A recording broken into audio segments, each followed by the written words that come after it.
am Steve Deace. We're brought to you by our friends over at Cowboy Colostrum. So this is a new partner, and I just started incorporating this into my own daily routine. So I'll let you guys, it's only been a couple days. I'll let you guys know how it's been going. But Cowboy Colostrum, they make the highest quality bovine colostrum. It's available right here in the U.S. of A.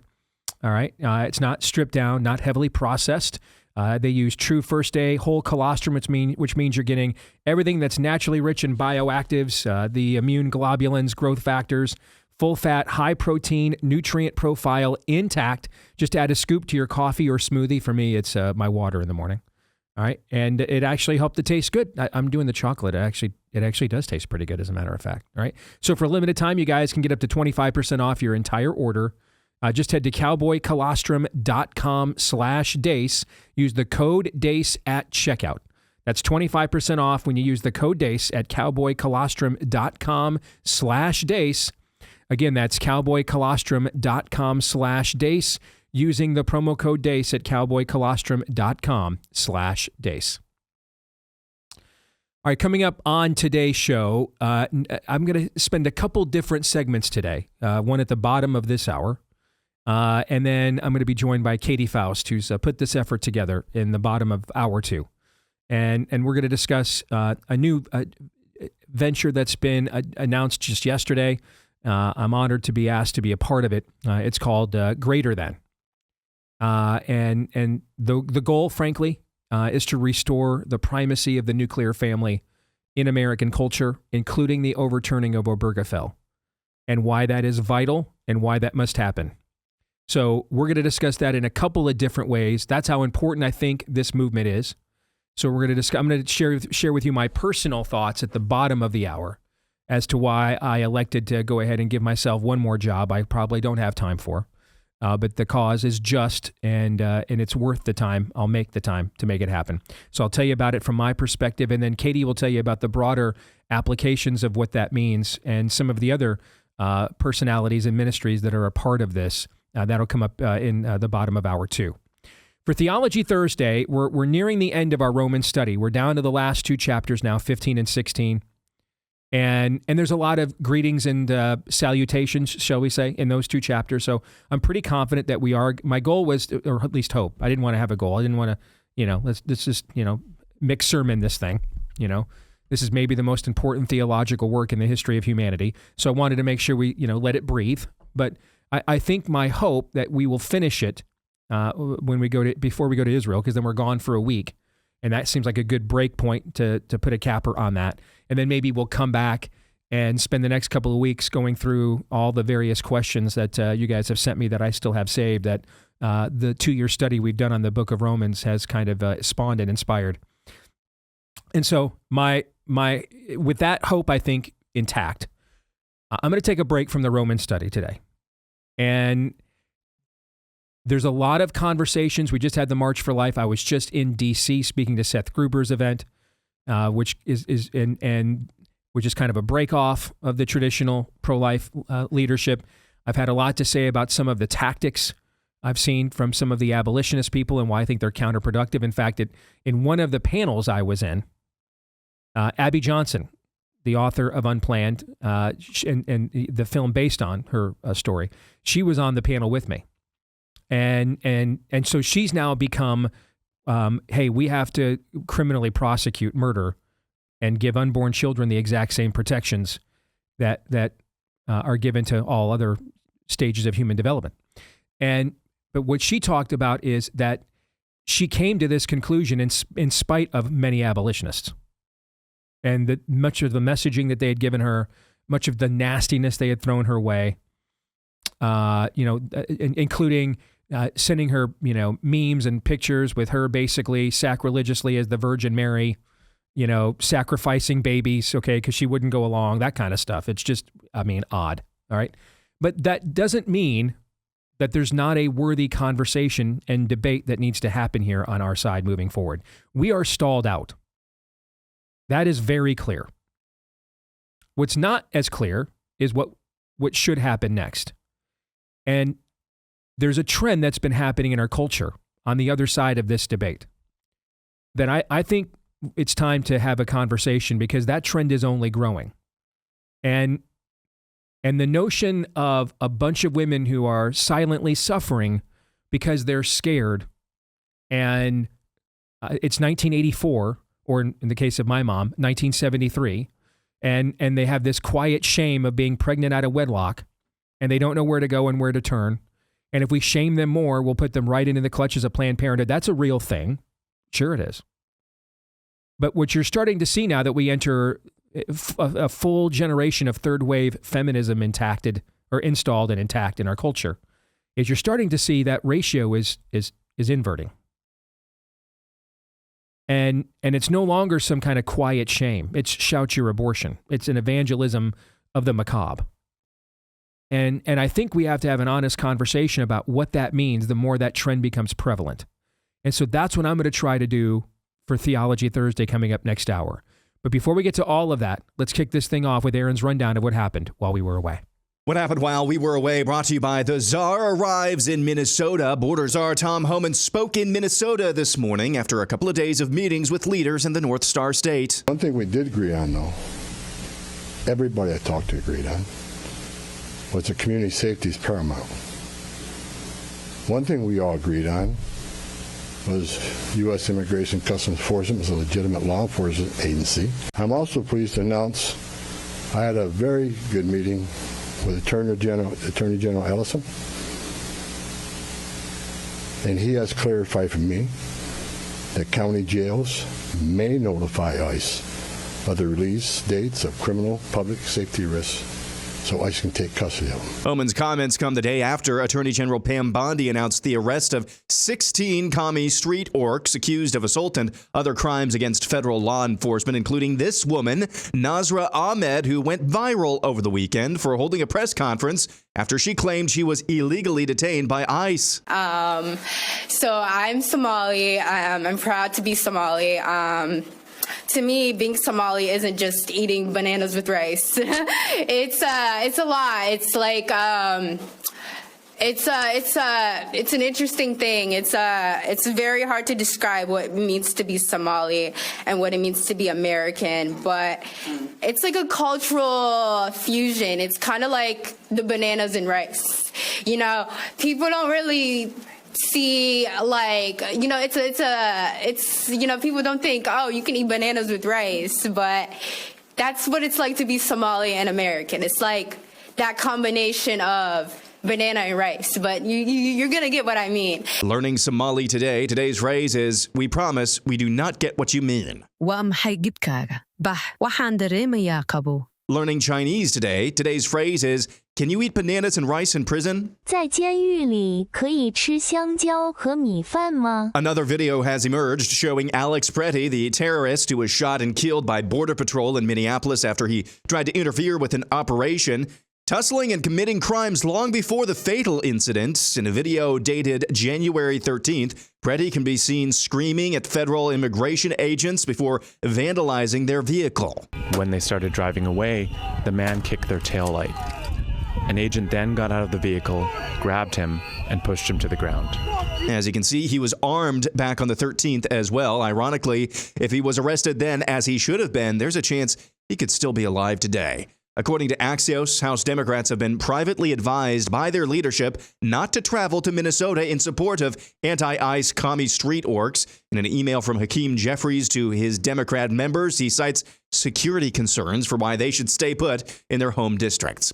Senator Amy Klobuchar officially announced this morning she is running for Minnesota governor.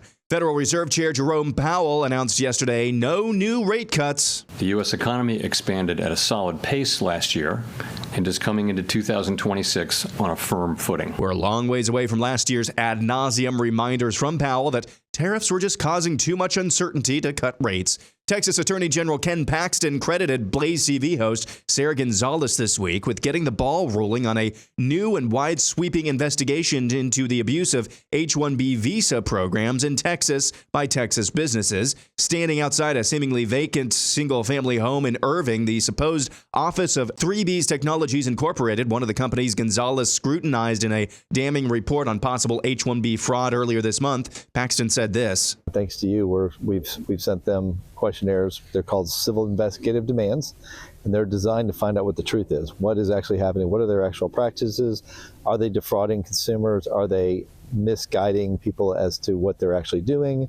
And that's what we're going to get to the bottom of and find out. If they're doing something wrong, they potentially could lose their ability to operate in Texas and have to pay a lot of money back to the state of Texas. Tucker Carlson spoke alongside Hillary Clinton, John Kerry, Richard Branson, and others in Saudi Arabia at a real estate summit. Wouldn't it be wonderful if people had some ideas about those things you've spoken about, the graciousness, the hospitality, the kindness, before they commented on it from afar? Because I think it's an experience which, once you've had, changes your perception. I strongly agree with that, and I've taken a lot of abuse in my country for saying things like that out loud. I'm, for whatever it's worth, a pretty fervent Christian, and I feel completely comfortable here in the seat of Islam. Not because right? I mean, and why is that? And just saying that is a threat somehow to some people who are propagandists and liars, and but it's true, so I'm going to say it. And moreover, I think it points up like something that's really important about life, which is it's worth meeting people and seeing things before you try to assess them. And finally, being a conservative right-wing influencer in the year 2026, here's JP Sears. Okay, I think this will be a safe tweet.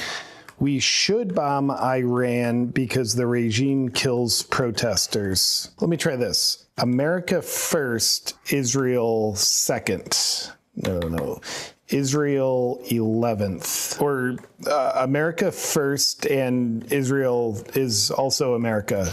It's a wild claim. Candace says she doesn't know, but she knows. What do you think that means? Is Erica Kirk a CIA asset? I don't know. But Candace said that Charlie came to her in a dream and told her, and I thought it was a credible source. We should not bomb Iran because Israel wants us to. Okay, also wrong. We should not bomb Italy? No, this does not make me a neocon. Why would they say that? Maybe in my content I should just start character assassinating other conservatives. Add a little something to the discourse. Okay, so here's what I'm going to tweet. Candace isn't actually black, and she's a shill working for the CIA. Alex Jones secretly works for Israel and the IRS, and Tim Pool is Chinese. The views are up. And that's what happened while we were away.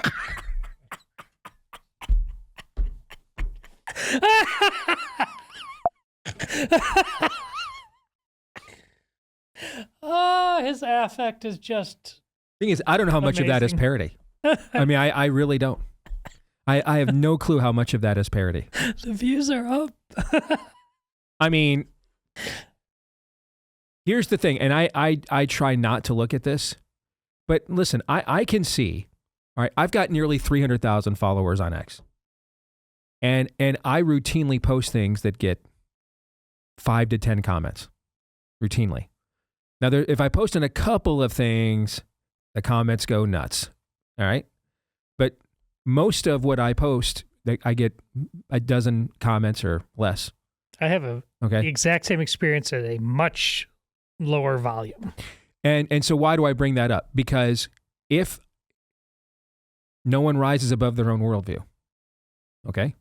If I looked at myself as primarily in a business, and I am a business, and we do operate as a business, right? We make business decisions. We have budgets, right? You guys aren't making unlimited amounts of money, and neither am I, okay? All correct. All right, so we you know, kind of what you said yesterday, it's not a business. We have business practices, but it's missional in nature. So our prime directive here is missional.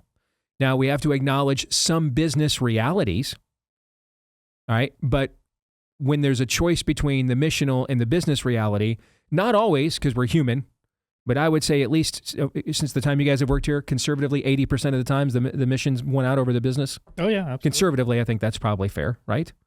And so, but if you don't see it that way, and this is primarily a business for you, then you're going to look at the stuff, you're going to go through your feed, and you're going to look at what gets a dozen or less comments, and you're going to look at what gets 50 or more comments. And of course, the stuff that gets the most comments usually is the stuff that is the most anti-Jew or Israel, gets the most traffic. digs the most into the personality battles back and forth, which I try to stay away from unless it gets in the way of what we are trying to accomplish on our show. Okay, that and a couple. Now there's a couple of laudable things that I get that it's clear the algorithm likes as well. All right, going after and exposing on X anyway, going after exposing voter fraud. It's kind of the reverse of the old X. All right, Elon wants all those posts out there. All right, so if you're heavy on exposing the voter fraud stuff, you'll get a huge, algorithm jump on that. All right, where if you did it before, you'd probably just get banned or not seen, shadow banned at the very least, right? So, but if so, listen, the algorithm giveth and the algorithm taketh away. It's not always the worst stuff that gets promoted. A lot of times it's stuff we agree with too. But if you're governed by that though, then you're going to be as double-minded as what was just depicted in that parody, because you're constantly going to be gauging what gets me the response and ratio that I want, as opposed to what do I really believe and think that I can really defend. And then at that point, it is my job then at that point to draw the largest audience to it that I possibly can. And we completely recognize there may come a day we will no longer be able to draw a large enough audience. Okay, I guess we'll just do other things, But I'm just going to tell you right now, there's no way I'd be wired like that if I didn't have like the Holy Spirit active in my own life. I'd be incapable of it. I'd just be a variation of what you see in that skit. That's the best you can do, minus the Spirit of God at work in your life. Can't do any better than that. That all being said, in a terrible segue, since Aaron put it in the montage, I do need to briefly comment. That Tucker video is incredible. Number one, there's like nobody in the seats. Did you notice that? Like nobody's sitting in these seats. Yeah. They've got these global A-listers and like there's nobody there. I mean, what did it cost to fly all these people in? You think they all did it for free? Oh, no. Of course not. Why? I mean, dude, you think I'm going halfway across the planet out of my own pocket? No. You're not going across the street. No, I'm out of your own pocket. Okay. All right. Depending on the cause, I might go across the street or across town. All right. I'm going across the state of Iowa for Adam Steen this week, and I'm not getting paid anything. Yes. All right. But am I doing a 17-hour international flight no, I'm not doing that. No. Dude, if no one's going to show up, just do a Zoom. But one of the things that Tucker said in that clip, I just have to call BS on. I'm sorry. I just have to. Hey, I'm here. Yeah, why not meet with people and talk to them? I've got no issue with that, right? No problem at all. Yeah, go to Nineveh, sure. Sure, okay. But one of the things that he said up there was, hey, I'm a fervent Christian and I feel comfortable here in the seat of Islam. Nipsey Russell called. Yeah, right. Yeah. There's at least, according to many sources, including our own, which Trump established, by the way, in his first term, our own religious liberty department here in the United States, at least 2 million underground Christians in Saudi Arabia. Now, why are they underground? Because it's not legal to have public professions of Christian worship in Saudi Arabia. That's why. Now, the current Saudi regime, you're still eligible to be raided at any time. There's been fewer of those. We should acknowledge that. And I think there's over 2,000 Jews now working full-time in Saudi Arabia for various businesses. Okay? So those things should be acknowledged. Sure. But there still are no public churches open in the nation of Saudi Arabia. None. And there cannot be. And so there's about 2 million Christians that are underground in Saudi Arabia. Since he decided to go ahead and jump on a plane and go halfway across the planet to the Saudis, how many of those, he just wants to meet with people and have conversations with them, right? How many of the underground 2 million Christians, of his fellow believers, while he's over there, you think Tucker has met with so far? You guys have any thoughts on? Did he make sure that was in the contract? Yeah. Go over? You guys have any thoughts on what that number might be, or what do you think it might be? Think it might be low? Like really low? Minuscule. Minuscule? You think like maybe the lowest number of them all, maybe? Yeah. Might be. Yeah. Wait. Let me put it this way. Not as many zeros on the check I'm sure Tucker got for going to Saudi Arabia to speak to nobody, but there's still at least 1 0 for how many underground Christians that he met with there. Fair? Yes. Yeah. Don't pee on me and tell me it's raining, man. Don't do that. I just zero tolerance for it. Don't. That was a massive amount of pee on me and tell me it's raining.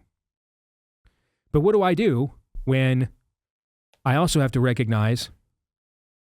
So my views on Islam in the Middle East would be way more aligned with what Dan Bongino is articulating in the past and currently, right? As he previews his return here, I think in about a week, right?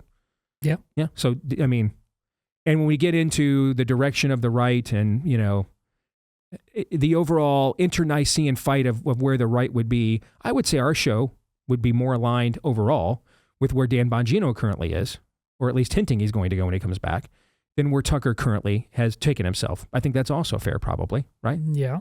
On the other hand, whose work was it that we were highlighting that actually told us about what was going on with Thomas Matthew Crooks and who he was talking to and why he did what he did? Was it Dan Bongino's when he was deputy director of the FBI's, or was it Tucker Carlson's when he was, you know, meeting with the Saudis, but not with the Christians underground? The latter. So what do I do with that? You know, one at a time. And I know both of these men on a first name basis, right? Is that going to get me a return phone call and a booking on either one of their top rated shows? The fact that I just said that? No. Is it true what I just said? Yes. And so is that an example of what we were just talking about there at the very beginning? Of course. We all have to make a decision in this business. What business are you in? We're all in a business. I'm in the business of truth. So I'm going to tell you what I think, even if it's self-effacing and self-marginalizing from a business standpoint. And I think I've proven that I'm pretty good at that. We make all kinds of decisions that are self-diminishing from a financial standpoint. Just made one in the last 30 seconds, in fact. All right. But it's true. And it's what I believe. And what I want to do more than anything else is tell you what I really believe. And here's one more thing I really believe before we close out this first segment. I love Tom Homan to death. I have no thoughts whatsoever on any of the statements he gave here today. I'm speeched out. You know, I think there's no more speeches to give. I think there have been some speeches that in Trump's Riyadh speech in Saudi Arabia, you guys know I've been fanboying over that for nearly a decade now, right? That was in 2017. You guys know I love Tom Homan, all right? But I think we're at the point now that, to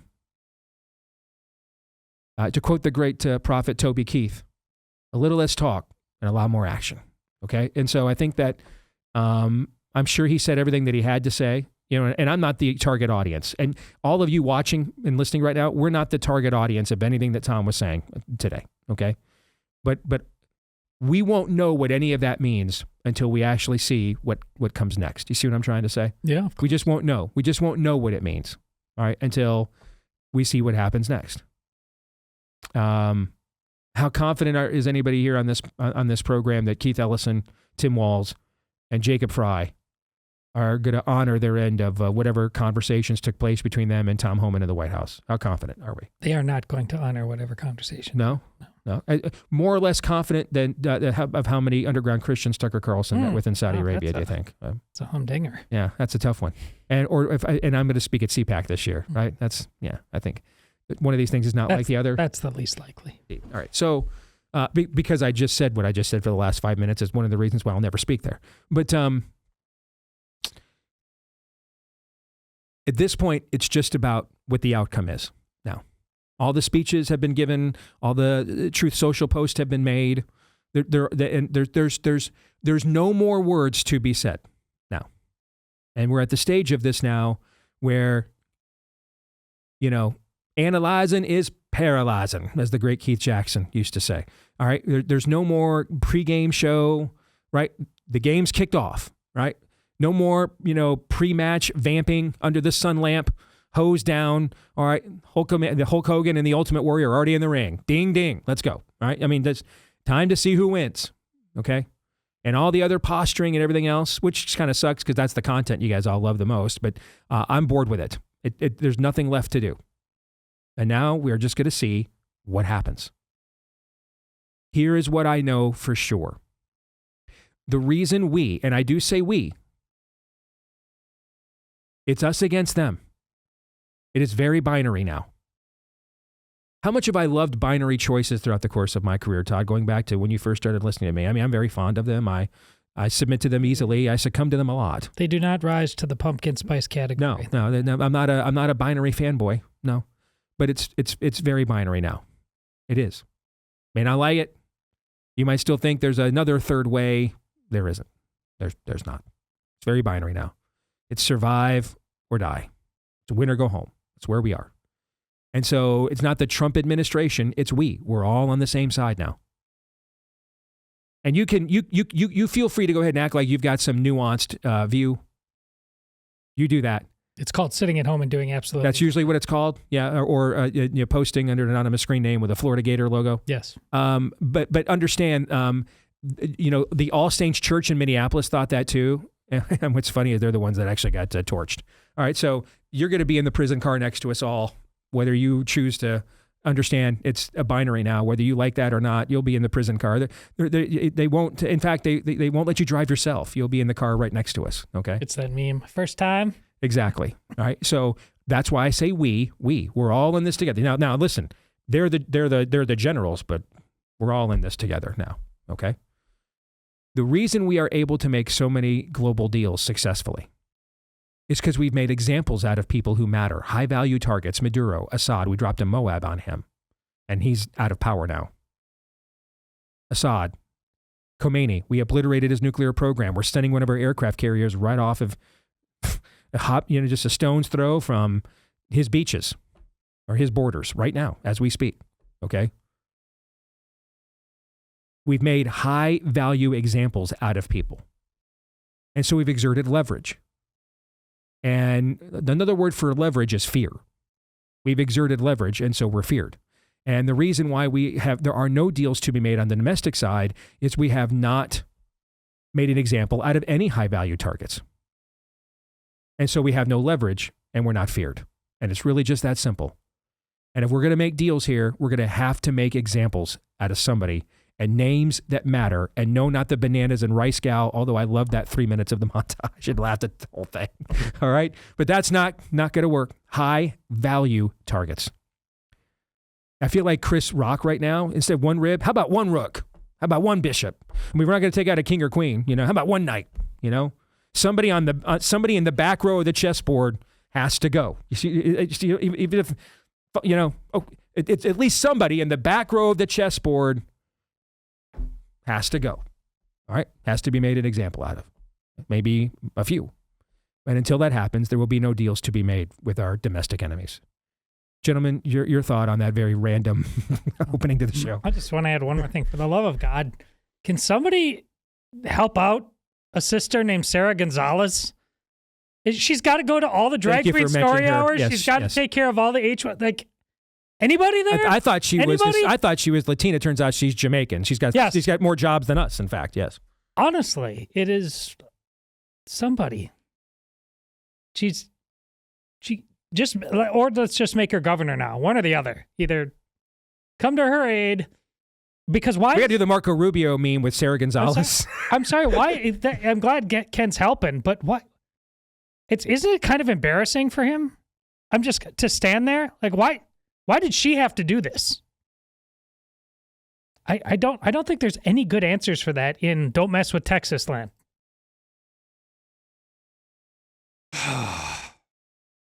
I'm hungry for bananas and rice. My guess is that is something you can eat in prison, that they'll make that readily available for you.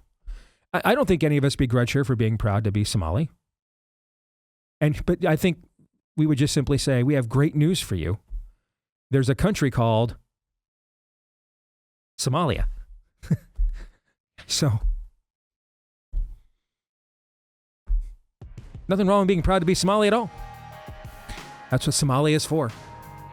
So, yeah, no, that's how it works. So, at least it should. All right, why am I signing on to this effort to overturn Obergefell? I want to talk about that for a few minutes when we come back.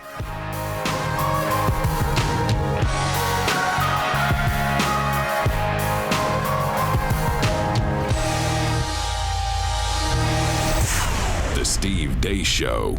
No, I'm not either. I'm not hearing anything. We're on. Oh, is this on? Yeah, we're on. Yeah, we're having all sorts of technical issues today. Show business. Hi. How are you? This all started, I kid you not, 90 seconds before the show. Our main automation computer, our main playback machine, just completely crashed. Nefarious? Yes. Good timing. Yeah. All right. We're brought to you by our friend. We're not brought to you by our equipment. That's for sure. In fact, it's trying to stop us from getting to you as we speak.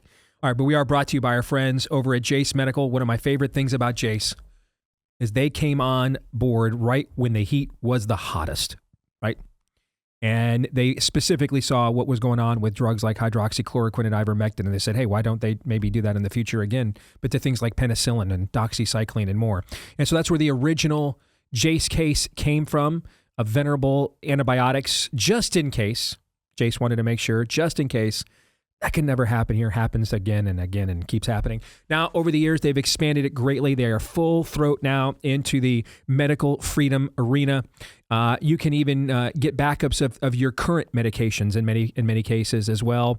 So get your Jace case today and at a discount when you enter the promo code DACE at checkout for a discount on your order. That's promo code DACE, DEACE, at checkout at jace.com, JASE. The discount with promo code DACE at jace.com. All right, let's do a little quiz here. Okay. In what year did the U.S. Supreme Court mandate gay marriage nationally via Obergefell v. Hodges? Now, notice the language here doesn't say legalize, but mandate. All right. I think that was 2015 yep. Or 2016. All right, so we'll submit that. All right. In what year did the U.S. Supreme Court mandate? No, that's the correct answer. Sorry, they were giving me that one's correct. All right. Out of 195 countries around the world, how many have legalized so-called same-sex marriage? 20, 38, 52, or 195? It's not 195. They all haven't done it. So what else? What do you want to guess? Say 52? The next highest number, maybe? Yeah, okay. All right, we'll do 52. And the correct answer is 38. 38 countries around the globe, so it's not as bad as we thought, have done this. All right? Of those nations that have legalized so-called gay marriage, what percent have reinforced children's rights to their mother and father? 0, 20, 40, or 100? I'm going to guess this one is 0. Yeah. Yeah, because every slippery slope argument we ever made about this before it happened has all proven to be correct. So I'm going to guess a 0 and correct. It is 0. In fact, they're way more often to make husbands and wives optional in marriage than they are to reinforce mothers and fathers in terms of parenthood. Question 4 out of 8. How do kids with same-sex parents fare compared to kids raised by married mother and married mother and father? Even better, no different, or worse? Worse. Yeah, I'm going to guess worse too. And the answer is correct. What the studies actually show, and they've got a link to many studies here. I know because I helped on this part of the website. Biological connection benefits children. Mothers and fathers offer distinct and complementary advantages given their dual natures, and parental loss consistently diminishes childhood outcomes. In other words, the natural law is self-enforcing. All right, question 5. How has family law in the United States changed since Obergefell? A, mother and father deleted from parenthood statutes laws, weakening a child's legal recognition of their mom and dad. B, infertility redefined to allow singles and same-sex couples to create motherless and fatherless children. C, intent-based parenthood laws passed, allowing unvetted, unrelated adults to claim parental rights via payment and contracts. Or D, all of the above. Yeah, it's all of the above. It's got to be. It's bad. Yeah. So we're going to say D, all of the above, and that is correct. It is all of the above. Again, every slippery slope argument we ever made turned out to be true. All right, question 6. How do mothers and fathers parent differently?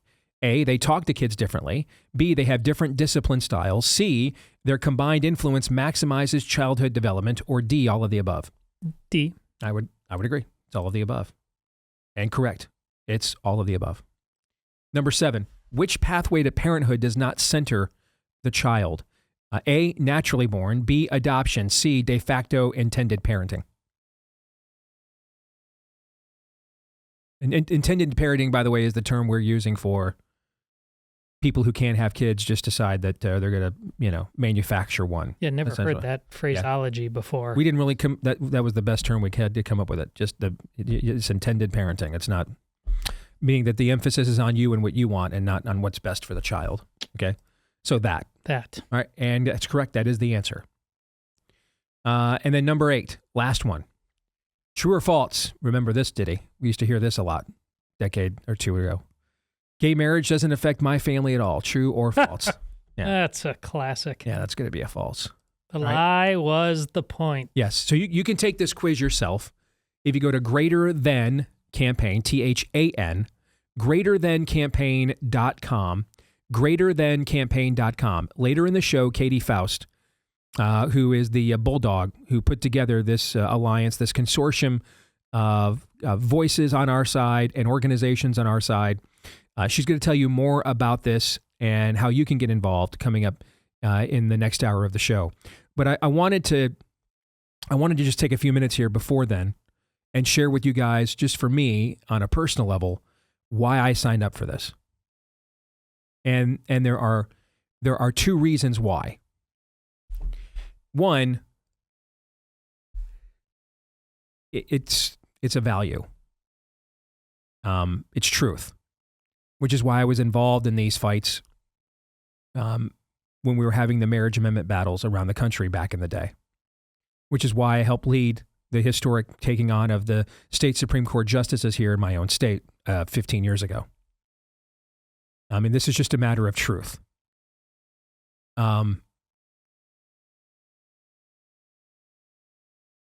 God does not determine truth by what is best for us. What is best for us is the truth that God has determined.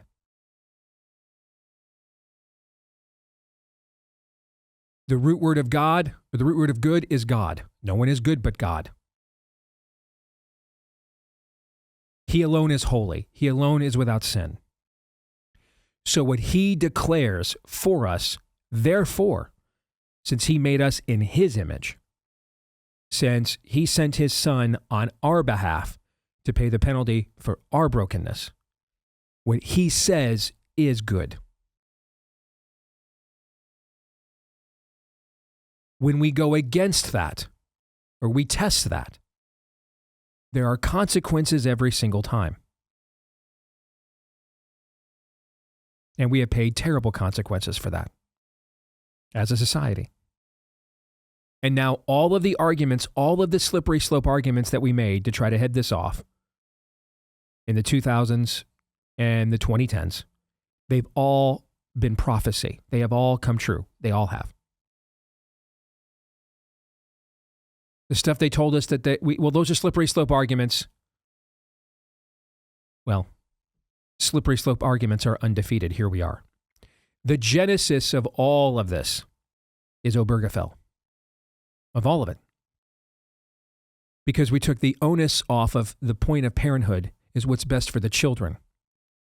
And we decided that what's best for the adults matters first and more than anything else. How many people were in prison for living in a monogamous homosexual relationship in a residential dwelling household together prior to Obergefell? How many people were in prison? I mean, we passed the Defense of Marriage Act in 1998. Bill Clinton signed that into law, right?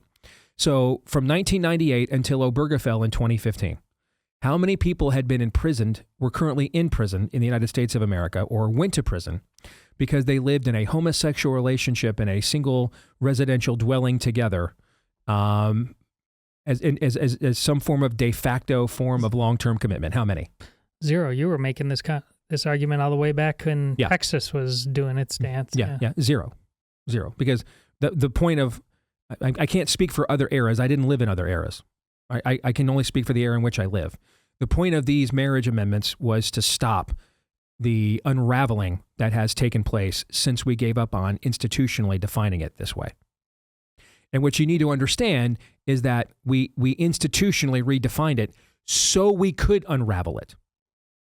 That's why we did it. It was done for this reason. This is a feature, not a bug.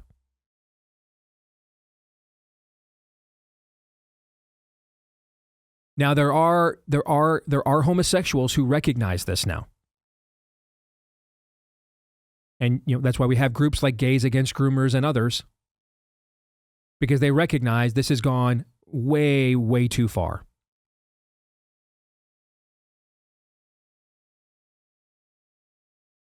But it's just simply not possible to both mainstream, at least on a legal basis, an institutional basis, to impose that which God says goes against his created order, but then turn right around and uphold his created order. There's a cause and effect here.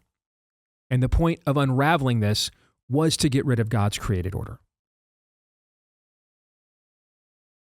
And then there's a second reason for me on a personal level. I nearly lost, as you guys know, because I talk about it a lot. And it's not just a driving force for me, it's a driving force for my wife. It's why, as we speak right now, she's at Heartland Christian Counseling across town, doing a full day of appointments with people today. Why she went back to school, why she has 2 master's degrees, a seminary degree from Luther Rice in Atlanta, a counseling master's degree from Liberty there in Virginia. That's why she's doing what she's doing. Because we came this close to losing our marriage. And then who knows what that would have done to the relationships we have with our children today. Because I just have too many people I know that their marriages fell apart, and so did their children. So, I mean, I danced really close to those flames. Because God hates divorce as well. And so I got really close to dancing with the devil there in the pale moonlight. And so that's given me, when Katie brought this to me, I think I took about 30 seconds to say yes. Not even that. And I can't tell you I would have signed on if that had not happened in my personal life. Not that I would have been against it. I might have just said, listen, I've got a million other things going on. We'll put you guys on. We'll promote you when we can. I'm for you, but I don't have, my dance card is full. But now it's not just philosophical to me. It's not just a principle to me. It's personal now.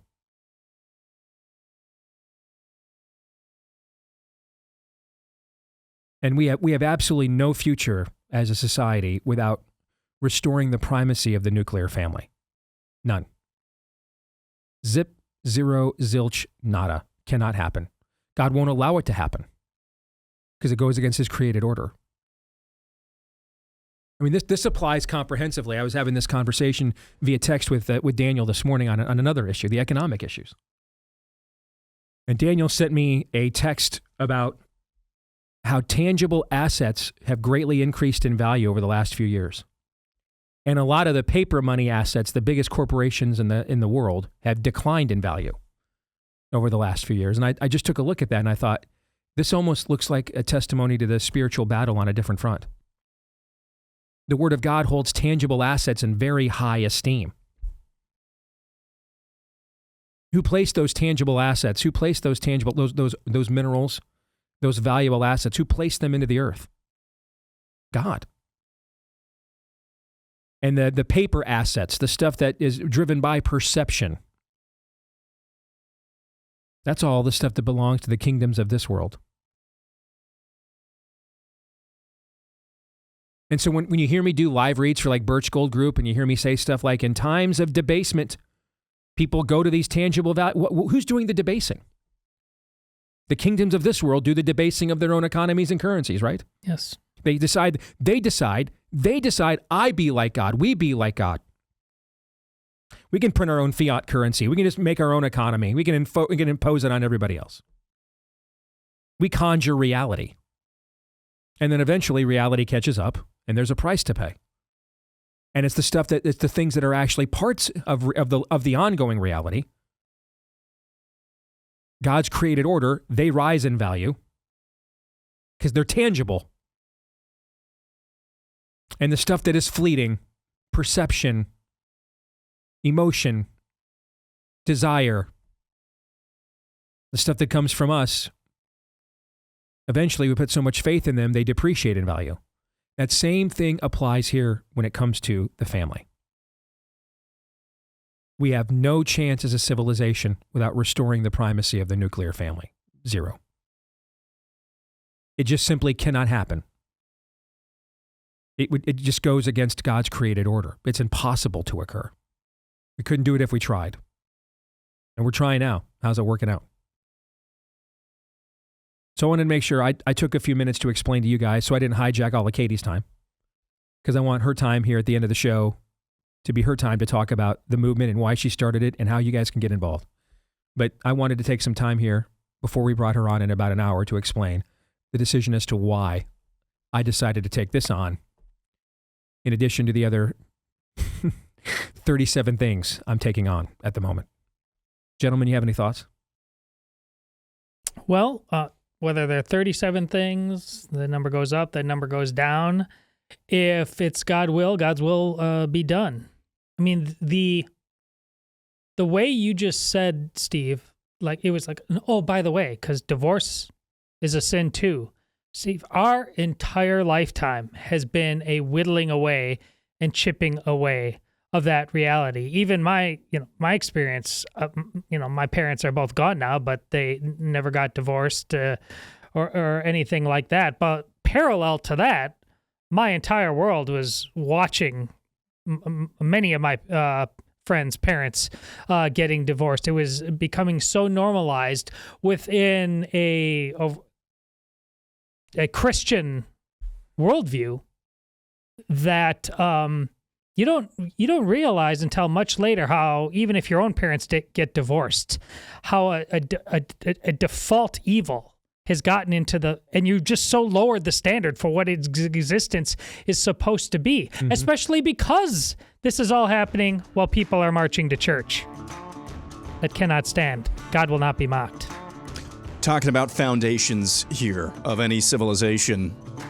And when you mess with those foundations, the ripple effects of that are, quite frankly, what we see every single day in the headlines. 100%. Let's talk about and wrestle with another foundation, life, on Theology Thursday next.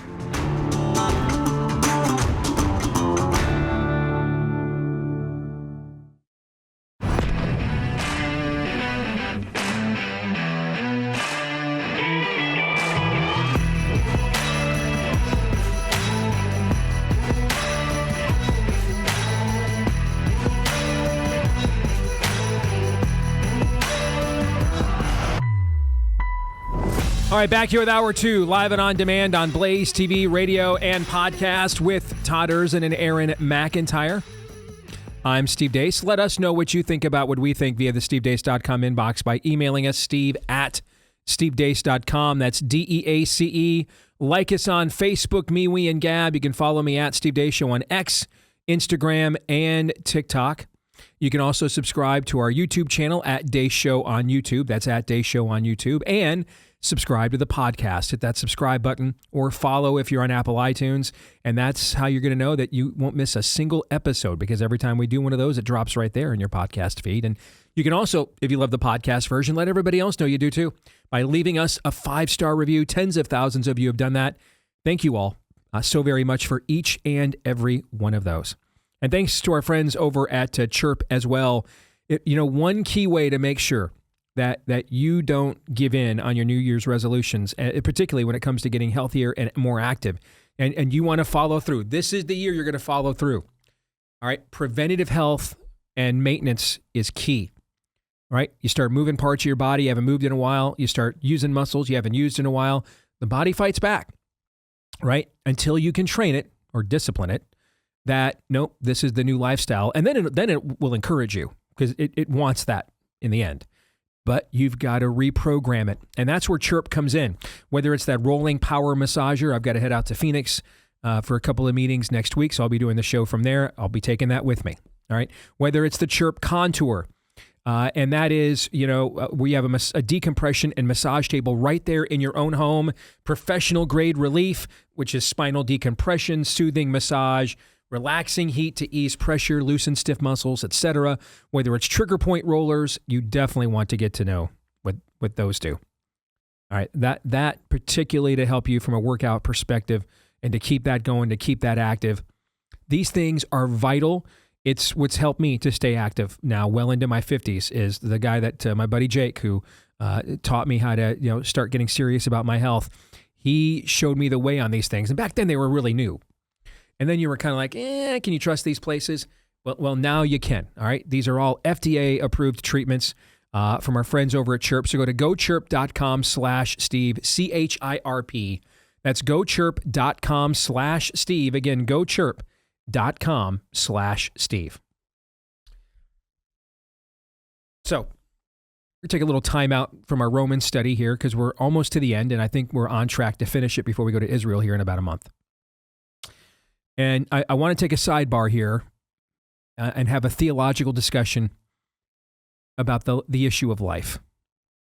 And I was in D.C. last week speaking at Life or Death Con and speaking to and alongside a lot of people who are disenfranchised, or disenchanted, I should say, with the current mainstream pro-life movement. On the other hand, the mainstream pro-life movement did host tens of thousands of people who did come out to D.C. for the March for Life yet again. So there's still a great amount of energy there, but there's not a great amount of progress. Right? Without question, we have lost the battle, at the very least lost the battle, since the overturning of Roe. We stipulate to that. Yeah. All right.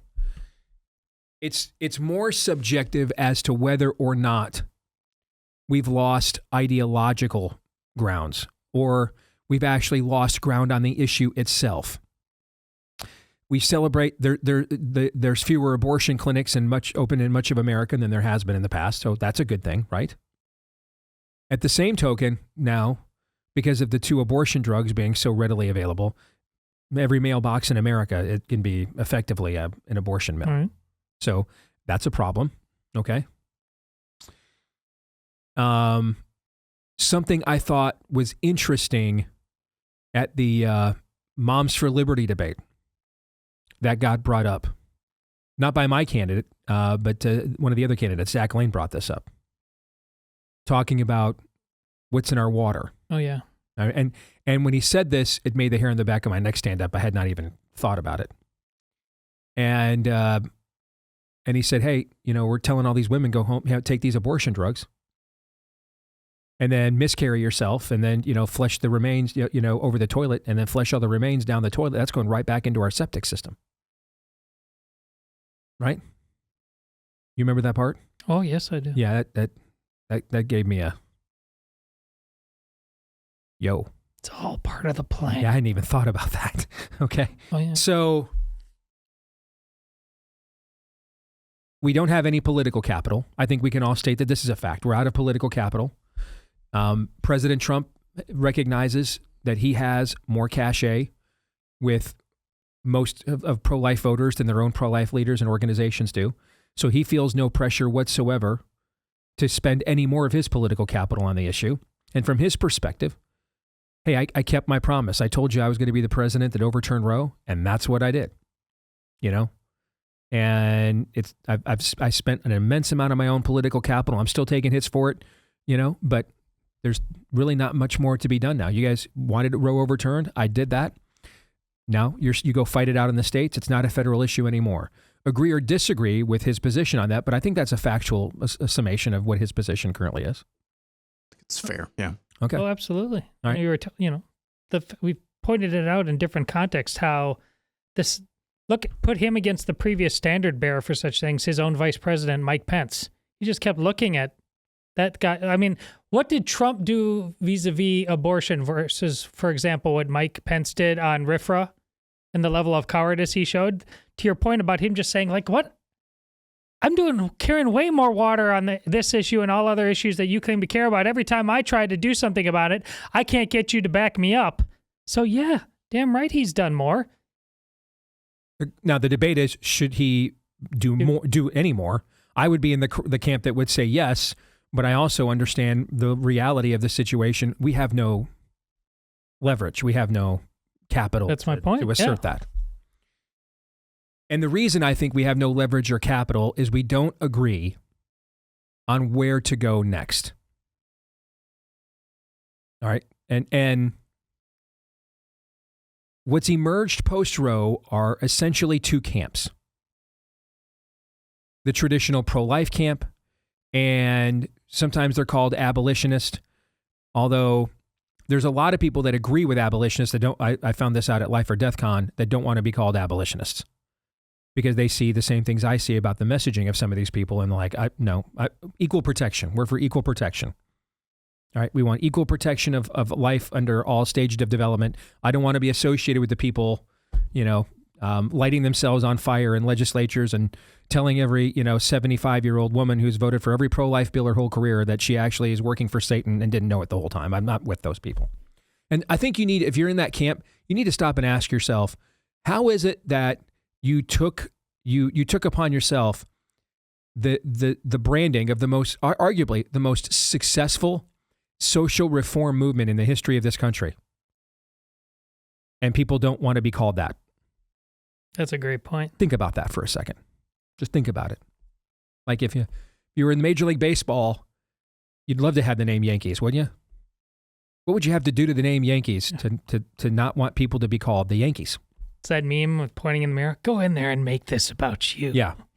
So on the abolitionist side, I think you need to ask yourself why people like Abby Johnson and Seth Gruber that are bleeding out trying to stop the killing of babies don't want to claim your mantle despite holding your position. And maybe self-reflect on some of your tactics and some of your own messaging. Yeah. A thought. I've never met Abby, but I've met Seth, He'll go there. So yeah, if he's like giving you the Jonah Hill. If Seth is like, I think that's a damaged arm and we're going to try another one. Seth at times puts my teeth on edge, so if that tells you anything. All right. So, okay. But here's the thing. All the liability here is certainly not on one side of this debate. And I do think, for sure, the traditional pro-life side has to recognize if the messaging of the abolitionist people, and for now, I'm going to throw away who's really on the up and up, who's just using this to fundraise, who's part of Big Baby. I'm done addressing all those various people and groups. It's why I'm not on the mainstream pro-life circuit and will never be. I'm not. So from this time forward, I've addressed that aspect of this whole problem. You see, we're beyond that. I understand it still exists, but I've already taken that ground. I'm not going back. I'm talking to people of goodwill on both sides. All right. I'm talking about people that I have personally met and or had on this show, looked in the eye, and I think absolutely want to end the killing of babies in America, whether it's a Bradley Pierce or a Seth Gruber or a Kristen Hawkins. I'm talking to people like that. Because chances are, if they're talking to me and coming on this show, they're not in the other group of people that we're talking about. You know what I'm saying? Exactly. We weeded those people out a long time ago, right? All right. So I'm not dealing with the corruption factor. I'm not dealing with that.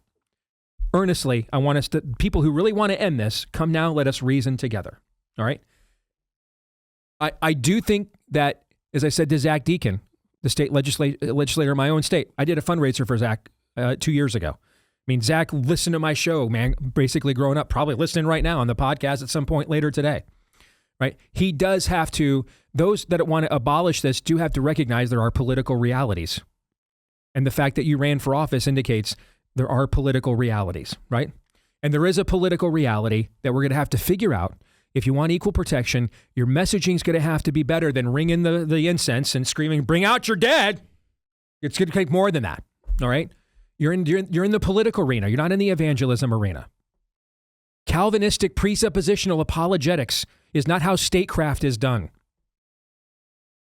You have to learn to do statecraft with unregenerate, unelected people, to use your own language. People that have been predetermined from the foundations of the world that their souls will be damned will not answer the call. They cannot answer the call. By your own soteriology, they can't answer the call. So you're going to have to deal with be consistent with your own worldview. If there are truly people that, if the atonement is truly limited, as it says in your own tulip, then so is the understanding. You have to deal with political realities. And I'm not saying, did I say give up wanting to criminally punish murder? Is that what I just said? No. What I'm saying, though, is your messaging must acknowledge these realities. You've got to come up with some messaging, which is, and what did I do? When I said that to Zach, what did I do next after that? Do you remember? Try to help him with the messaging. So let me get this straight. A pregnant woman goes out to her mailbox. All right. And she's gonna grab the, what's it called, mifepristone, or I can't ever pronounce the two drugs, or the two abortion drugs. She's gonna grab them. She's literally got the mailbox open. The envelope is sitting right. The package is right there in her mailbox. She is reaching for the mailbox, and as soon as she grabs it, she's gonna go back inside, take these pills, and murder her kid. But as she's reaching for the pills, a drunk driver comes down the street, nails her, and kills her and her unborn child. And yet, if she successfully reaches for that package and goes into the home and takes these pills, she's not guilty of anything. But the guy who came down the road and murdered her and her unborn child that she was going to murder is guilty of 2 vehicular homicides. Makes sense of that. Is that not what I said to Zach? It is. This was me trying to help him with his own messaging.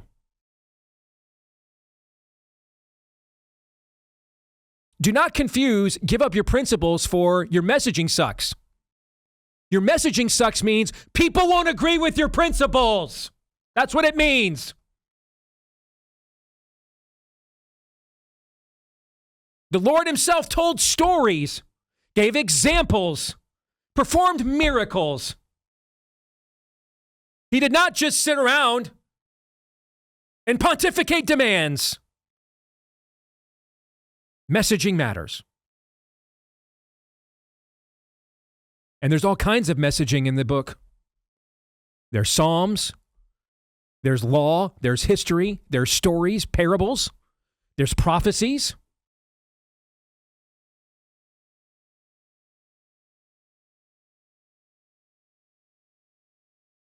But those of you on the traditional pro-life side that cheered everything I just said, you guys have a major messaging problem on your end too. Aaron, can you call up that tweet for me real quick? Because this right here is becoming a trend. This is from Life News. Radical feminist Becca Ray Tucker celebrates killing her baby in an abortion. You can see she's wearing a t-shirt there. Thank God for abortion. That's blaspheming of the Holy Spirit, I would argue, right there, the unforgivable sin, with a middle finger up in the air. She wants you to know. She can't wait to brag about it. She wants to shout her abortion. Now, I don't know how many of the women that are killing their babies these days feel the way that Becca Ray Tucker does. I just know I'm seeing more of Becca Ray Tuckers than I've ever seen before. For sure. What does that mean? I don't know. But this whole thing about where your political messaging and strategy is solely based around the fact that women are 100% also the second victim in an abortion is wrong. And if you maintain that, two things are going to happen. You're going to lose outright to the abolitionists. And sooner, depending how much longer it takes them to get their messaging improved. Two, you're arguing against your own case. And the next generation of pundits are going to laugh at you, not take you seriously. Let me just walk you through an exercise. Wait a minute. So you think this thing inside of me that I just got pregnant with 7 weeks ago, you think that's a life? Oh yeah. Should fully, completely, and totally have all the benefits and accoutrements and rights of a fully aged man in his prime, like Aaron at age, what Aaron, what are you, 30, going to be 33 this year? You think so, yeah. Yeah, you have man in his prime, Aaron.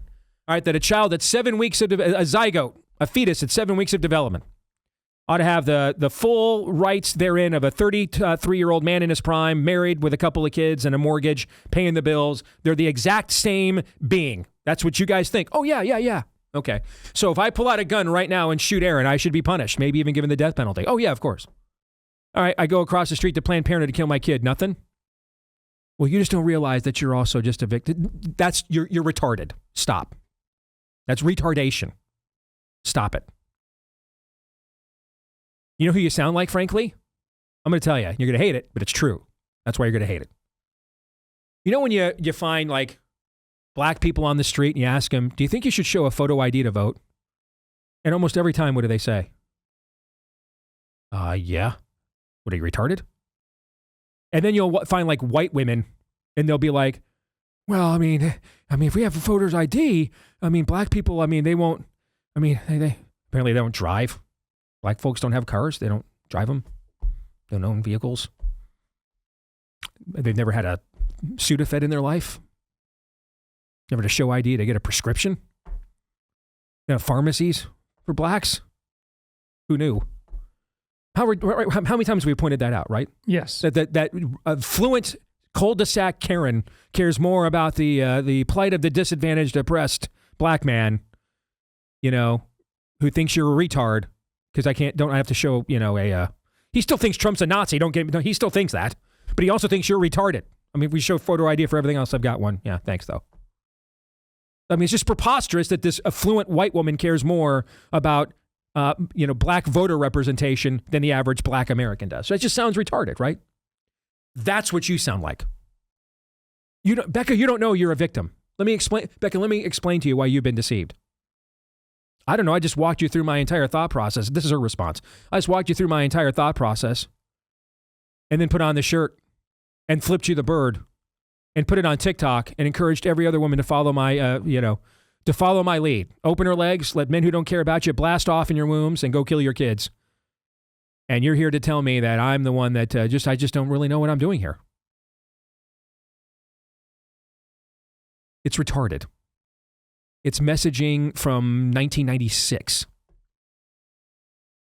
And here's the thing. You're doing it because if you think if you abandon it, you can't get Republicans to do anything you want them to do because the political cost will be too high, right? That's what they would say, right? Okay, cool. And was I not just the guy that said you have to make political calculations? Because we do live in a political society. Did I not just say that? All right. Let's make a political calculation. All right. So you're using that retarded messaging, and Becca Ray Tucker's just laughing at you right in your face. And by the way, thumbing her nose at God and shaking her fist at God and everything else. Right? Just absolutely. Becca Ray Tucker is in the valley of Elah like Goliath, mocking you and your God. While you sit up there in the hill country, cowering in political fear. And saying, well, we can't punish Becca Ray Tucker for admitting she's a murderess, because if we do, then the Republican Party will abandon us and won't give us anything we want. Yeah, what are you getting from the Republican Party right now? And I'll wait.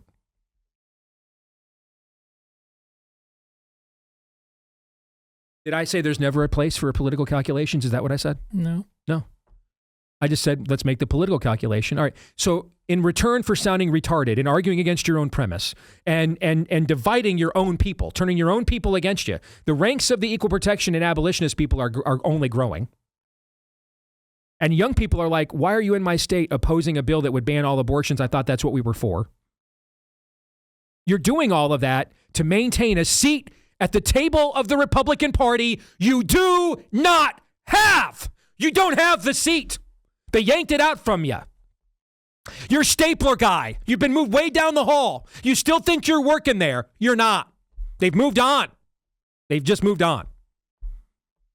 You won't take the hint and get out. It's too much trouble to just physically remove you. Yeah, so I'm Gary Cole just came up. Yeah, we're going to need you to move a little further down the hall. How about, have you thought about the basement? And you're sitting there maintaining a political calculation that has expired. You lost. You need new math. Now, I'm not saying punishing her for being a self-confessed murderess is the math you have to adopt, although I kind of think we should punish self-confessed murderesses. It's just me. All right. But I do know this. The math you're currently practicing is expired. That milk's cottage cheese, man. Throw it out. Get a clue. Have some dignity.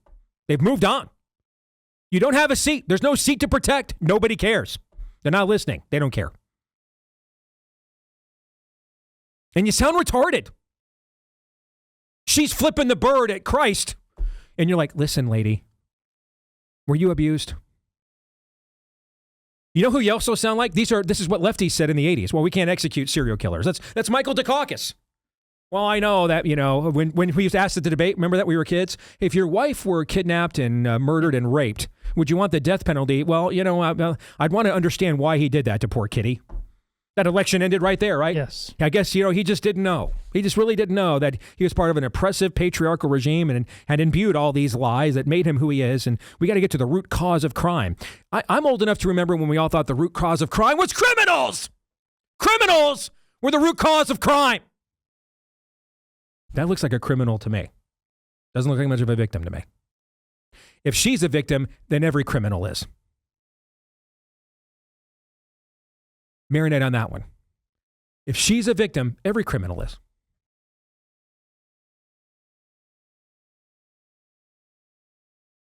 Now, what is the solution to the current dilemma? Where one side has the right point, but is completely and totally politically asinine in how to advance it and message it. And the other side, who understands political calculations, is holding on to one that is no longer in effect and won't ever return. I don't know, which is why I've not committed my own political capital to one of these sides singularly, because I don't frankly think either one of them at this point is worth investing all of my own whatever political capital and I have left into it. Which is why I'm not trying to win this argument. I'm trying to start it. So here's my theological question. Make a theological case for me, based on the Word of God, why Becca Ray Tucker is not the very definition of a murderess. By your own admission. What's the theological case for that? Does one exist? No, I'm not going against you. Aaron, does one exist? No. What does the Word of God say we should do to murderesses? Find the root cause and source material of their victimology or punish them for being murderesses? Which one is it, do you think? The latter. The latter, yeah.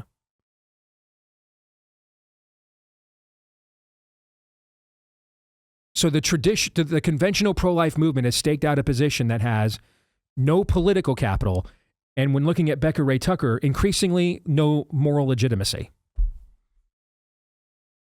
To quote the great prophet Morgan Freeman in The Dark Knight, good luck. I don't know where you go. I don't. I also don't know what good you do standing outside a guy with a 100% pro-life voting record in Missouri's state legislative office, screaming at him that for the last 50 years of his life, he's actually been serving the synagogue of Satan the entire time. I mean, that's every bit as retarded as calling Becca Ray Tucker a victim. You became an abolitionist last week on a blog, on a Facebook thread. This guy's been sitting in a state legislature, being called every name in the book, having his neighbors turn against him, half of his church turn against him for standing in the gap and voting pro-life his entire career. And you want to come to him because you read a blog and saw a video on Fakebook, and you're here to tell him that he's just had it wrong the entire time, and he's actually the spawn of Satan. The whole lot of you, frankly, are retarded to me.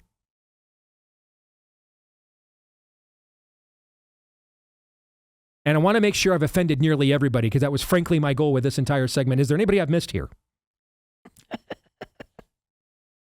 Because this entire thing needs a reboot. We are in the year 2025. We have legislative processes. We must change people's minds. Politics is not presuppositional apologetics. America is not Calvin's Geneva. And by the way, Calvin's Geneva had somewhat mixed results. Some of you are going to have to make a determination about whether you want to be right about 5-point Calvinism or whether you want to end the killing of babies in America.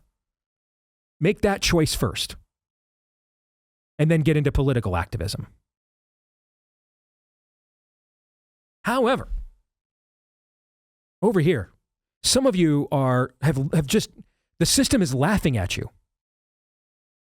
Your opponents and friends. Your friends know your friends know that you will go to your base and make them vote Republican no matter what they do. And your opponents know you're arguing against your own point. You're being laughed at by everybody. Literally everyone is laughing at you. which is kind of an interesting place to be for the lobbyist group that represents the largest block of Republican voters in the United States of America. Just like I said about abolitionism, how bad did you have to manage that brand that people like don't want to be associated with it right now? It's only the most successful social reform movement in American history. Likewise, how bad must you be as a leader of a movement that you represent the largest block of Republican voters in the country and you have no political capital to speak of whatsoever? Y'all just deserve each other. No, I'm going to be honest. I don't think either one of you deserve me, which is why I don't sign up. I just stay out here and say, come to me when not retarded. Step one. All right. You want me to mobilize for you with one of the largest evangelical platforms in America? Here's my first requirement. Don't be a retard. That's my first one. When you're done being retarded, everybody knows where to find me. I'm always around. But y'all aren't nearly as different from each other as you think. You're both refusing to accept certain realities. Unregenerate people need to be persuaded. Number one. Number two, you cannot have a system, you cannot operate in a political activism system of political capital when you have no capital. And you're doing nothing to acquire any.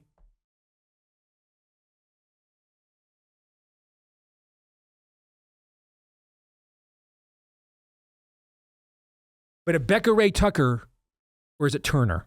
What it is murderous. If that's a victim, every criminal is a victim then. And the left has been right the entire time. That's not a victim. That's a criminal.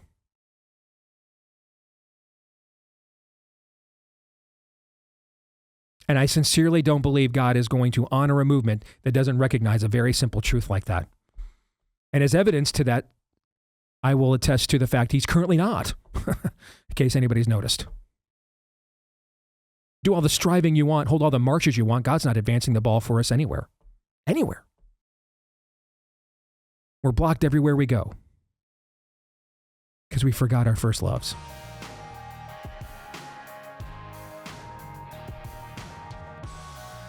My goal was, when this was over, to perhaps produce the least popular Theology Thursday we've ever done. How did I do?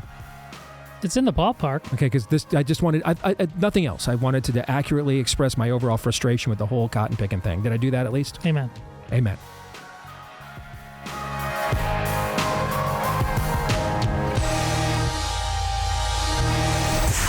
The Steve Deace Show.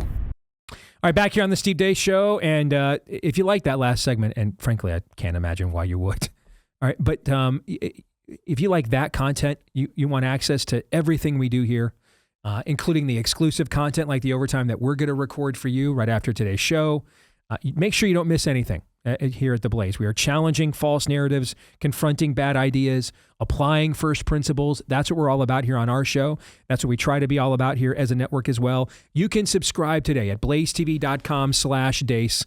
Using the code Deace, you'll get $20 off an annual subscription at blazetv.com/Deace, code Deace, to get $20 off. It ends up being 26 cents a day. Man, I've got to believe even Todd Erzin's worth 26 cents a day. Gotta be, let alone the entire whole network. All right, $8 a month are the cost of one of those designer coffees you're buying every day. That's it. blazetv.com/Deace. Use the code Deace, though, to get that big discount with the code Deace at blazetv.com/Deace. Well, I talked earlier about when I was invited to help out with this effort. I joined without hesitancy. But now let's talk to the woman who is spearheading this effort now. Katy Faust is here with us. Again, go to the website, greaterthancampaign.com, greaterthancampaign.com.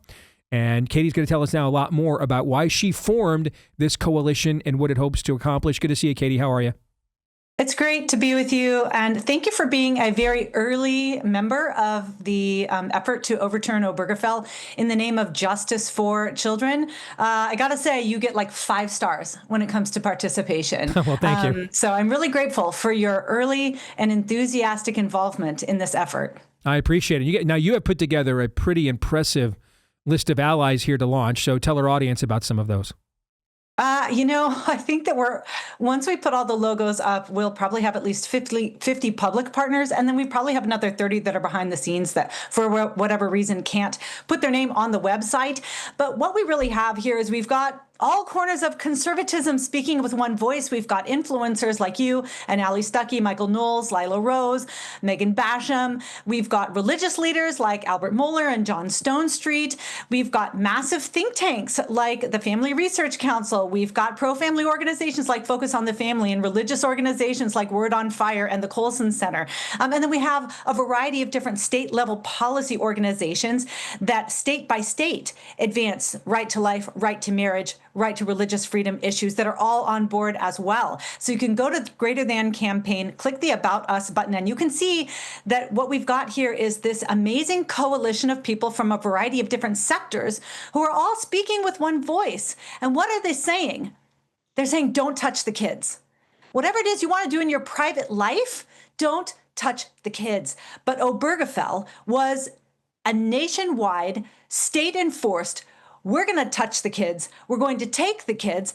We're going to insist that a child's own mother and father are legally optional. And now we have 10 years of receipts of seeing exactly how that effort to make adults equal in marriage has led to child victimization.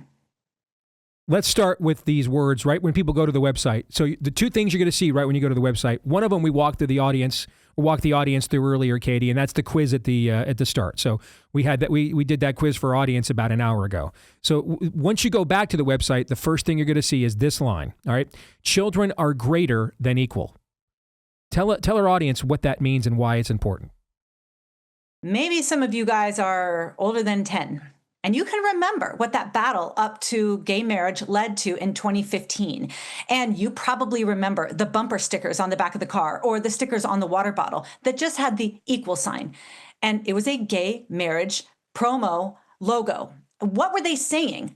What did they say through the logo? And what did they say explicitly? It is gay people are not equal unless we redefine the most child-friendly institution the world has ever known. If we don't get gay marriage, that means we are second-class citizens, or we don't have dignity, or you don't believe that we have equality under the law. Mm-hmm. And so the whole campaign was pushed in the name of adult equality.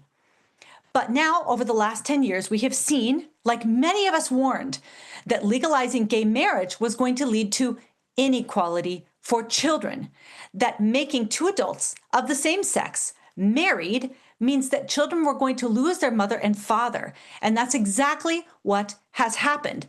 Adult equality at the expense of child inequality. So what we are doing through this effort is saying that children's rights, their right to their mother and father, their need for a male and female parent, what they deserve to be loved by the two people responsible for their existence is greater than adult identity, adult desire, adult ideology, adult agenda. Children's fundamental, self-evident, universal, concrete rights need to come before the desires of adults. And if we do that, Obergefell cannot exist anymore. So we're talking about a paradigm shift here in response to the paradigm shift that's already occurred. I mean, everything you just said, right? I mean, the terminology may have been different. The language might have been different.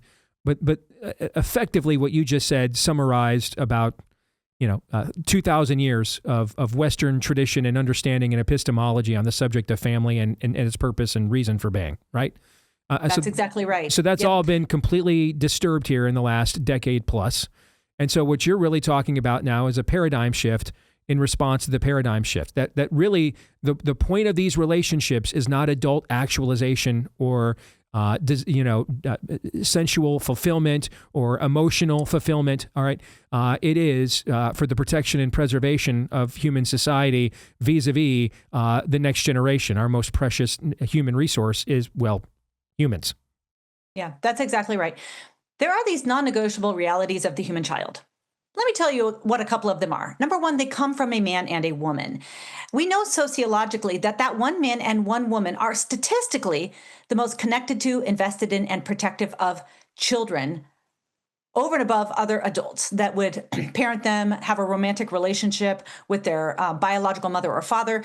We have studied family structure for decades. We know that unrelated adults in the home drastically increase risk of abuse and neglect, even though there are wonderful exceptions when it comes to heroic step-parents, stepmothers, and stepfathers who fill the gap of a negligent biological parent. Overall, unrelated adults do not benefit children the way their own mother and father do. What are some of those other universals?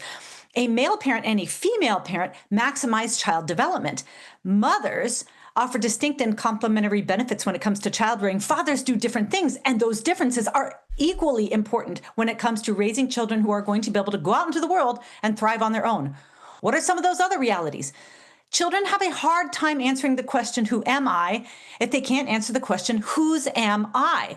Children raised apart from their mother or father, especially children created through sperm and egg donation, struggle with identity issues. A child's own mother and father helps them form and consolidate a healthy understanding of their own identity. And we also know that when children lose their mother or father to death, divorce, abandonment, or reproductive technologies, they very often suffer a primal wound, something that goes right to the heart of their need to be known and loved and cherished by the two people responsible for their existence. So these are the non-negotiable realities of the child. We will either acknowledge it or we will ignore that, and children will be victimized. Gay marriage ignored that children come from a man and woman, need that man and woman, deserve that man and woman, benefit from that man and woman, are most likely to be safe and loved when they're raised by that man and woman, get their biological identity from that man and woman. And they said, none of that matters. All that matters is the desires and identities of the adults. Mm-hmm. And that meant children have been forced to sacrifice, to subserve themselves to that new understanding of marriage. And it is unjust. So the Greater Than campaign is going to right that wrong. We're going to put children at the heart of conversations of marriage and family and parenthood. We are going to insist that adults conform to child rights rather than children losing their mother or father to advance some misguided understanding of adult equality. It means we are going to reframe the victim. Gay marriage was passed on the understanding that gay adults who didn't have their relationships validated by society were victimized. The reality is children have lost their mother or father because of family redefinition. They are the real victims, and we're going to stand up for them. So how can we do that? How can our audiences like ours, how can they get involved? You need to become an expert. It is time for you to understand the direct connection between gay marriage and child victimization, and natural marriage and child protection. Those two are directly linked.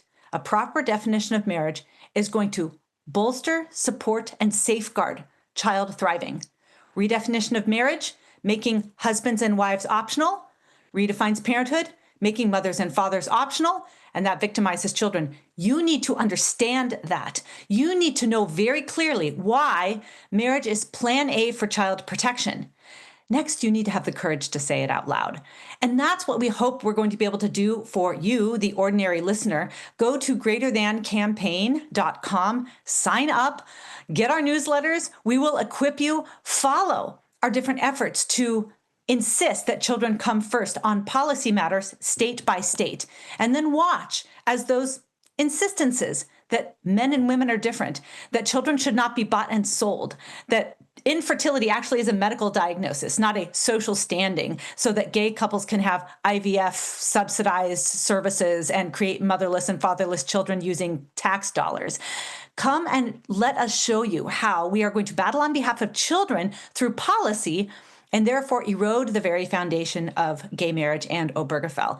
Just get in this with us. Subscribe, follow us, and let me make you a warrior on behalf of children. You had a heck of a successful launch yesterday. I got numerous Google alerts from all kinds of media that picked up on the announcement. So what's next? Yeah, the launch went very well. I think that the video alone on X, I think, had close to 900,000 views, which was great. The AP picked up on our press release. We've had multiple articles come out since then. Of course, Right-wing watch is all over this. You know, those defenders of justice have pinned us as people that are coming for LGBTQ adults. And I said, why is it that simply saying that children have a mother and father? Yeah, you're telling on yourself. Yeah. Yeah. Why is that so threatening to you? Yeah. Is it because part of your agenda is to disconnect children from their parents? Right. In which case, you're damn right, I'm coming for you. You're exactly right, I'm coming for you. So yeah, the launch was a real success. It's still ongoing. Now, what is the work we need to do?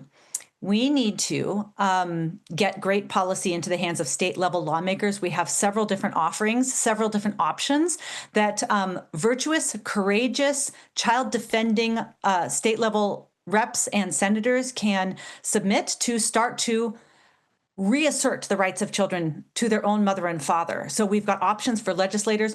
Our influencer team is tasked with changing public opinion. That is you. So you guys can thank Steve for doing the hard job among about 20 other influencers of working to change public opinion. We have to change the way our countrymen think about marriage. We need to begin by doing that with conservatives. Conservatives first need to understand that the issue about marriage is not primarily how do gay adults feel? How do they identify? And it's also not primarily, oh, how are Christians going to be infringed on if the redefinition of marriage continues apace? This is not about the baker or the county clerk or the florist. This is about children. They are the victims when we get this question wrong. So we've got this team of influencers, including Steve, who are going to make that case over the next couple weeks and months and years that gay marriage victimizes children. Natural marriage protects children. And we need to make sure that all of us, conservatives, Christians, Republicans, first, we are going to sing from the same hymn book, and then we're going to go get the influenceable middle that maybe thinks they agree with gay marriage, but knows children need a mother and father. And we're going to tell them, you have to pick. You can't both. You can't support gay marriage and believe children need their mother and father. One of those is going to win, and it has to be the kids.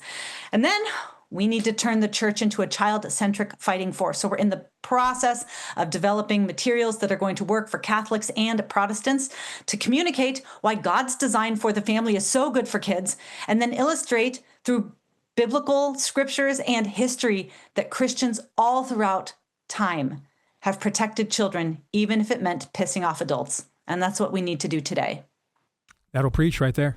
I got nothing else. Katie, that was outstanding. Thank you. Thank you. Thank you. You guys bet. should follow this guy. He is doing good, hard work on behalf of the most vulnerable. Thank you. Good to see you. Great. Take care. You bet. Same to you. Go to greaterthancampaign.com, THAN. Greaterthancampaign.com. Again, that's greaterthancampaign.com. What do you guys think? The name itself and the branding, genius. You know why? You've seen it before. The Human Rights Campaign equals sign, just genius. So well done. Watched the video myself this morning quickly, and I hope this effort can maybe reignite some of the, and she said if you're over 10, you remember these fights. I remember them well. I'm old enough to remember when California, the left coast, had one of these amendments pass. It can be done. Never say that something is impossible. I know it seems like in this year 2026, with all of the water under the bridge now, that we can't even fathom going back to the way things were before. And I know that seems like too tall of a mountain to climb, but that is one of the great. Chesterton says that's one of the great lies of our age. That we can't go back to the way things were before. Just because, it's the way it is now. No, that's a lie. We have to go back. Yeah, Katy Faust is where toxic empathy goes to die. I mean, she's just Hulk taking Loki by the cape and just bam, bam, bam. It's outstanding. And you know what? If you listen to her, I mean, she should be invited to every women's conference, no matter what. And she doesn't even need to talk about this topic specifically. Her way of just communicating makes the main thing the main thing. She could be she's doing greater than equal. She could be do greater than whatever the other ridiculous woke nonsense is out there. She just simplified. And women hearing other women do it is so important. No. I know you think you got your garbage. Your idols over there that must. No. Let's make the main thing. I've heard her on the show a couple times now, and it's amazing how she will not let the argument wander. which is so important. She's not worried. She's clearly incredibly smart, incredibly talented, but ultimately she honors the purity of the argument. And then, because she honors that, she then gives it, she finds people like you, Steve. How can we tell the best story around that? But we're not going to sacrifice on the argument. God bless her. This contrasts greatly with the converse, and one of the reasons why I wanted to do the life thing today, because it bookended the greater than announcement, okay? If I think you're serious about winning, even if I don't agree with every single thing, every single tactic, I'm not an omnipotent being. I have my opinions. If you ask me, I'll give them to you. They may be wrong. They may be. I think they're right. Otherwise, I wouldn't have them. Who knowingly has a wrong opinion? I mean, I think they're right, but they may not be. Okay. But if I think you're interested in winning, I'll find the time. And if I don't think you are, I won't. You're saying the abolitionists need a Katy Faust in there, or the mainstream. Focus, yeah. One of them, preferably both. But if you're interested in winning, I'll make the time. Katy is interested in winning, so I will make the time. Others not interested in winning, and until that's not the case, I won't. Go hard, Romans 8:28.